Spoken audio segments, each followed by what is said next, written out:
आप श्री शिव महापुराण के प्रथम विद्येश्वर संहिता का श्रवण कर रहे हैं। 15वां अध्याय।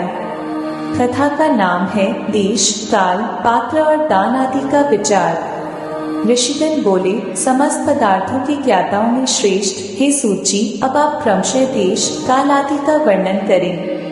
सूची बोले, हे महर्षियों, दिव्यज्ञ आदि कर्मों में अपना शुद्ध गृह समान फल देने वाला होता है, अर्थात अपने घर में किए हुए दिव्यज्ञ आदि शास्त्रोक्त कर्म फल को सम मात्रा में देने वाले होते हैं। गौशाला का स्थान घर की अपेक्षा 10 गुना फल देता है। जलाशय का तट उससे भी 10 गुना महत्व रखता है, तथा जहाँ बेल, तुलसी एवं पीपल वृक्ष का मूल निकट हो, वह स्थान जलाशय से भी 10 गुना अधिक फल देने वाला होता है।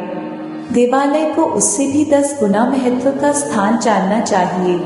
तीर्थ भूमि का तट देवालय से भी 10 गुना महत्व रखता है और उससे 10 गुना श्रेष्ठ है नदी का किनारा। उससे 10 गुना उत्कृष्ट है तीर्थ नदी का तट और उससे भी 10 गुना महत्व रखता है सप्तगंगा नामक नदियों का तीर्थ। गंगा, गोदावरी, कावेरी, ताम्रपर्णी, सिंधु, सरयू और नर्मदा, इन 7 नदियों को सप्तगंगा कहा गया है। समुद्र के तट का स्थान इनसे भी 10 गुना अधिक पवित्र माना गया है और पर्वत के शिखर का प्रदेश समुद्र तट से भी 10 गुना पावन है। सबसे अधिक महत्व का वह स्थान जानना चाहिए जहाँ मन लग जाए। यहाँ तक देश का वर्णन हुआ, अब काल का तारतम्य बताया जाता है। सत्ययुग में यज्ञ, दान आदि कर्म पूर्ण फल देने वाले होते हैं, ऐसा जानना चाहिए। त्रेता युग में उसका 3/4 फल मिलता है। द्वापर में सदा आधे ही फल की प्राप्ति कही गई है।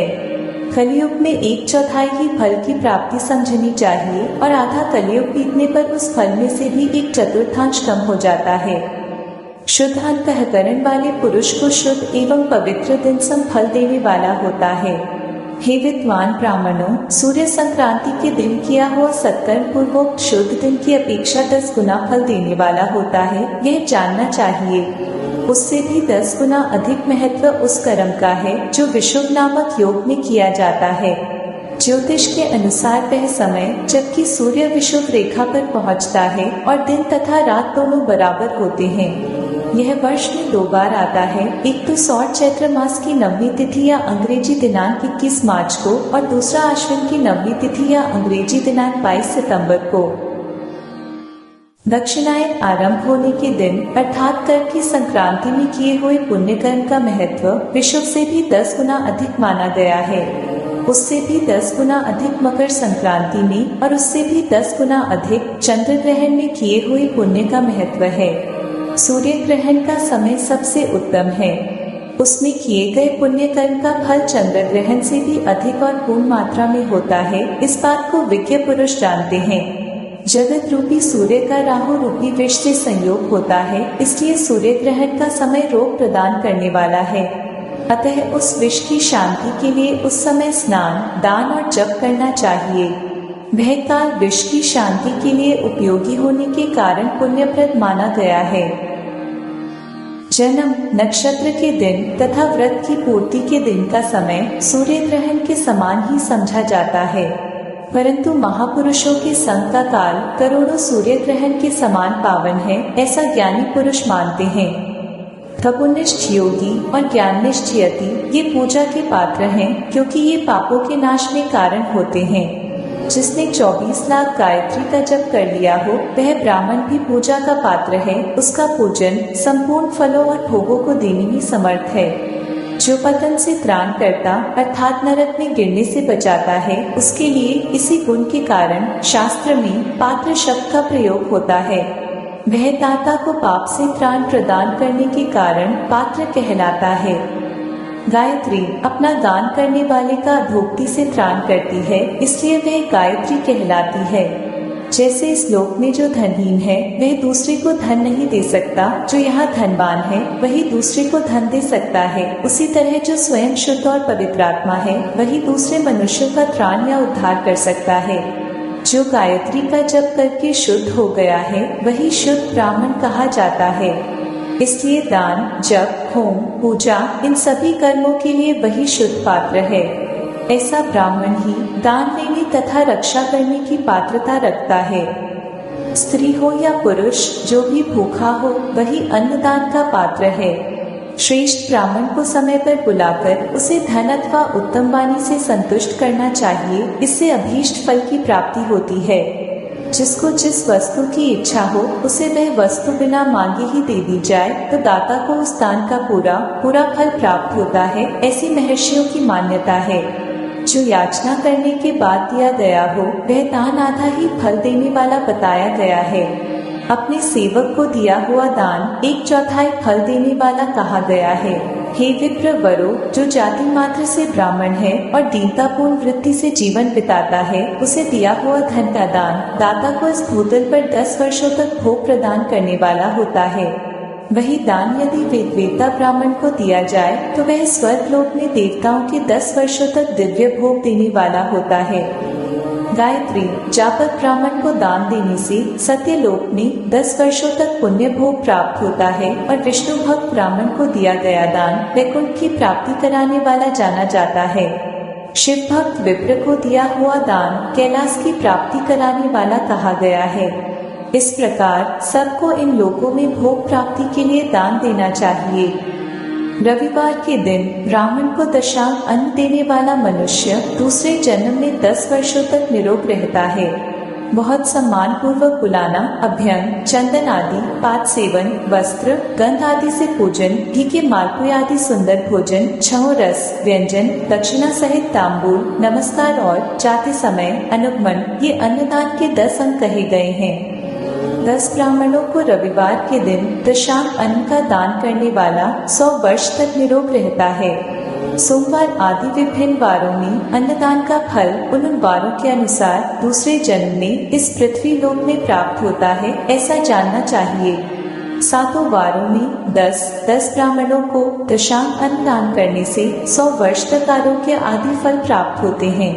इस प्रकार रविवार के दिन ब्राह्मणों को अन्नदान करने वाला मनुष्य 1000 वर्षों तक शिवलोक में आरोग्य लाभ करता है। इसी प्रकार 1000 ब्राह्मणों को अन्नदान करके मनुष्य 10,000 वर्षों तक आरोग्य भोग करता है। विद्वान को सोमवार आदि दिनों के विषय में भी ऐसा ही जानना चाहिए। रविवार को गायत्री जप से पवित्र अंतःकरण वाले 1000 ब्राह्मणों को अन्नदान करके मनुष्य सत्यलोक में आरोग्यादि भोगों को प्राप्त करता है। इसी प्रकार 10,000 ब्राह्मणों को दान देने से विष्णुलोक में ऐसी प्राप्ति होती है और 1,00,000 ब्राह्मणों को अन्नदान करने से रुद्रलोक में भोगादि की प्राप्ति होती है। विद्या की कामना वाले मनुष्यों को ब्रह्म बुद्धि से बालकों को दशांग अन्न का दान करना चाहिए। पुत्र की कामना वाले लोगों को विष्णु बुद्धि से युवकों को दान करना चाहिए और ज्ञान प्राप्ति की इच्छा वालों को रुद्र बुद्धि से वृद्धजनों को दान देना चाहिए। इसी प्रकार बुद्धि की कामना करने वाले श्रेष्ठ मनुष्यों को सरस्वती बुद्धि से बालिकाओं को दशांग अन्न का दान करना चाहिए। सुखभोग की कामना वाले श्रेष्ठ जनों को लक्ष्मी बुद्धि से युवतियों को दान देना चाहिए। आत्मज्ञान की इच्छा वाले लोगों को पार्वती बुद्धि से वृद्धा स्त्रियों को अन्नदान करना चाहिए। ब्राह्मण के लिए शिव तथा नीच वृत्ति से लाया हुआ और गुरु दक्षिणा में प्राप्त हुआ अन्न धन शुद्ध द्रव्य कहलाता है। उसका दान दाता को पूर्ण फल देने वाला बताया गया है। किसान के द्वारा खेत में बोए हुए अन्न को काट कर ले जाने के बाद उसे गिरे हुए एक दाने को दोनों अंगुलियों से चुनने, उठाने को निज तथा उक्त खेत में एक बाल धान्य के गुच्छों को चुनने को शिव कहते हैं। शुद्ध, शुक्ल, प्रतिग्रह, दान में मिला हुआ द्रव्य मध्यम द्रव्य कहा जाता है और खेती, व्यापार आदि से प्राप्त धन अधम द्रव्य कहा जाता है। क्षत्रियों का शौर्य से कमाया हुआ, वैश्यों का व्यापार से कमाया हुआ और शूद्रों का सेवा वृत्ति से प्राप्त किया हुआ धन भी उत्तम द्रव्य कहलाता है। धन की इच्छा रखने वाली स्त्रियों को जो धन पिता एवं पति से मिला हुआ हो उनके लिए वह उत्तम द्रव्य है। गौ आदि 12 वस्तुओं का चैत्र आदि 12 महीनों में क्रमशः दान करना चाहिए अथवा किसी पुण्य काल में एकत्रित करके अपनी अभीष्ट प्राप्ति के लिए इनका दान करना चाहिए। गौ, भूमि, तिल, सुवर्ण, घी, वस्त्र, धान्य, गुड़, चांदी, नमक, कोहड़ा और कन्या, यही वे 12 वस्तुएं हैं। गोदान में दी हुई गाय के उपकारी गोबर से धन, धान्य आदि ठोस पदार्थों के आश्रय से टिके पापों का नाश होता है और उसके गोमूत्र से जल, तेल आदि तरल पदार्थों में रहने वाले पापों का नाश होता है। उसके दूध, दही और घी से काय, वाचिक तथा मानसिक तीनों प्रकार के पाप नष्ट हो जाते हैं। उनसे कायिक आदि पुण्य कर्मों की पुष्टि भी होती है, ऐसा बुद्धिमान मनुष्य को जानना चाहिए। हे ब्राह्मणों, भूमि का दान इहलोक और परलोक में प्रतिष्ठा, आश्रय की प्राप्ति कराने वाला है। तिल का दान बलवर्धक एवं मृत्यु का निवारक कहा गया है। सुवर्ण का दान जठराग्नि को बढ़ाने वाला तथा वीर्यदायक है। घी के दान को पुष्टिकारक जानना चाहिए। वस्त्र का दान आयु की वृद्धि कराने वाला है, ऐसा जानना चाहिए। धान्य का दान अन्न की समृद्धि में कारण होता है। गुड़ का दान मधुर भोजन की प्राप्ति कराने वाला होता है। चांदी के दान से वीर्य की वृद्धि होती है। लवण का दान षड्रस भोजन की प्राप्ति कराता है। सब प्रकार का दान संपूर्ण समृद्धि की सिद्धि के लिए होता है। विज्ञ पुरुष कुष्मांड के दान को पुष्टिदायक मानते हैं। कन्या का दान आजीवन भोग देने वाला कहा गया है। हे ब्राह्मणों, वह लोक और परलोक में भी संपूर्ण भोगों की प्राप्ति कराने वाला है। कटहल, आम, केर आदि वृक्षों के फल, केला आदि औषधियों के फल तथा जो फल लता एवं गुल्मों से उत्पन्न हुए हों, मुष्ट आवरण युक्त फल जैसे नारियल, बादाम आदि, उड़द, मूंग आदि, दालें, शाक, मिर्च, सरसों आदि, तेल, मसाले और ऋतुओं में तैयार होने वाले फल समय समय पर बुद्धिमान व्यक्ति द्वारा दान किए जाने चाहिए। विद्वान पुरुष को चाहिए कि जिन वस्तुओं से श्रवण आदि इंद्रियों की तृप्ति होती है, उनका सदा दान करे। श्रोत्र आदि 10 इंद्रियों के जो शब्द आदि 10 विषय हैं, उनका दान किया जाए तो वे भोगों की प्राप्ति कराते हैं तथा दिशा आदि इंद्रिय देवताओं को संतुष्ट करते हैं। श्रवणेन्द्रिय के देवता दिशाएं, नेत्र के सूर्य, नासिका के अश्विनी कुमार, रसनेन्द्रिय के वरुण, त्वगिंद्रिय के वायु, वागिंद्रिय के अग्नि, लिंग के प्रजापति, गुदा के मित्र, हाथों के इंद्र और पैरों के देवता विष्णु हैं। वेद और शास्त्र को गुरु मुख से ग्रहण करके, गुरु के उपदेश से अथवा स्वयं ही बोध प्राप्त करने के पश्चात जो बुद्धि का यह निश्चय होता है कि कर्मों का फल अवश्य मिलता है, इसी को उच्च कोटि की आस्तिकता कहते हैं। भाई, बंधु अथवा राजा के भय से जो आस्तिकता, बुद्धि या श्रद्धा होती है, वह कनिष्ठ श्रेणी की आस्तिकता है।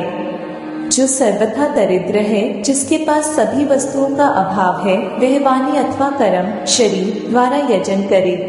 मंत्र, स्तोत्र और जप आदि को वाणी द्वारा किया गया यजन समझना चाहिए तथा तीर्थ यात्रा और व्रत आदि को विद्वान पुरुष शारीरिक यजन मानते हैं।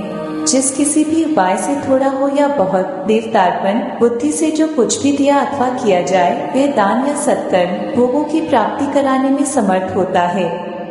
तपस्या और दान, ये 2 कर्म मनुष्य को सदा करने चाहिए तथा ऐसे गृह का दान करना चाहिए जो अपने वर्ण, चमक, दमक या सफाई और गुण, सुख, सुविधा से सुशोभित हो। बुद्धिमान पुरुष देवताओं की तृप्ति के लिए जो कुछ देते हैं, वह अतिशय मात्रा में और सब प्रकार की भोग प्रदान करने वाला होता है। उस दान से विद्वान पुरुष इहलोक और परलोक में उत्तम जन्म और सदा सुलभ होने वाला भोग पाता है। ईश्वरार्पण बुद्धि से यज्ञ, दान आदि कर्म करके मनुष्य मोक्ष फल का भागी होता है। जो मनुष्य इस अध्याय का सदा पाठ अथवा श्रवण करता है, उसे धार्मिक बुद्धि प्राप्त होती है तथा उसमें ज्ञान का उदय होता है। इस प्रकार श्री शिव महापुराण के अंतर्गत प्रथम विद्येश्वर संहिता में देश, काल, पात्र आदि का वर्णन नामक 15वां अध्याय पूर्ण हुआ।